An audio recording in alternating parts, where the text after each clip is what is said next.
เคဒီကလေး160ပိုင်းနေပေါ့နော်ဒီတာပါဖြောက်လို့ရှိရင်ဘယ်ကနေစဖြောက်မယ်ဆိုတော့ကျွန်တော်တို့ဒီအောက်ကစဖြောက်မယ်နော်ဒီအောက်ဒီအောက်ကစဖြောက်မယ်ပြီးလို့ရှိရင်ဒီမိုလီနှလုံးကိုဖြောက်မယ်နော်ဒီနှလုံးမပါအောင်နော်ဒီဒီမိုလီမပါအောင်နော်ဒီနှလုံးမယ်နော်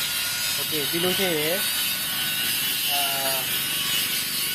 ဒီဒေသနဲ့စဖြောက်မယ်နော်ဒီမှာလည်းစဖြောက်မယ်ဒီမှာဖြောက်မယ်ပြီးလို့ရှိရင်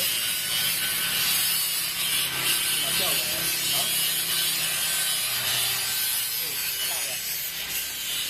ဒီလိုရှိရင်တော့ဖြောက်ပြီးလို့ရှိရင်တော့ကြားလေဖြောက်မှာ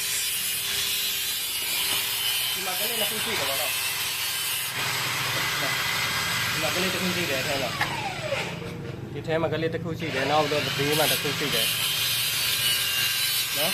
ဒီဘေးမှာတစ်ခုရှိတယ်โอเคတပ်ပြီးလို့ရှိရင်တော့ဆက်ပေါ့နော်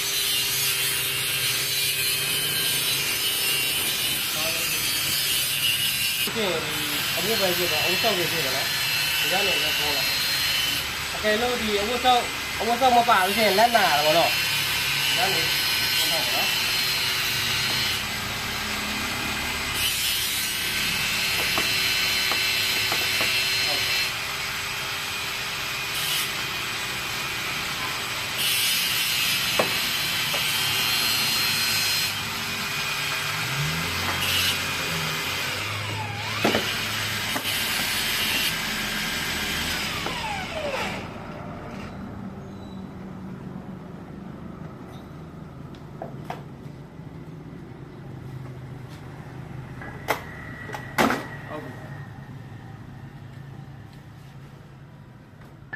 နောက်လို့ရှိရင်ဒီကနေ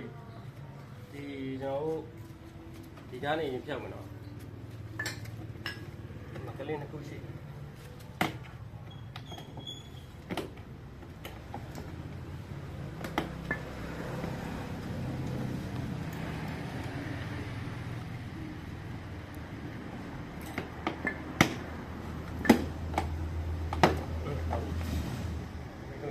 ဒီကနေဟုတ်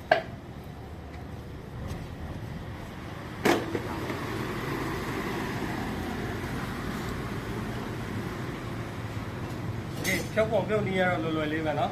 ဒီကမီးမှန်ဖို့လိုတယ်ပေါ့เนาะโอเคနောက်လို့ရှိရင်ကျွန်တော်တို့ဒီမီးခုံကိုယူထားရမှာเนาะမီးခုံယူတော့ဆိုင်ကယ်ကတော့ပိုင်ရှင်ကိုတစ်ချက်ပြီးစီးထားလိုက်မယ်เนาะနောက်မှဆုံးမယ်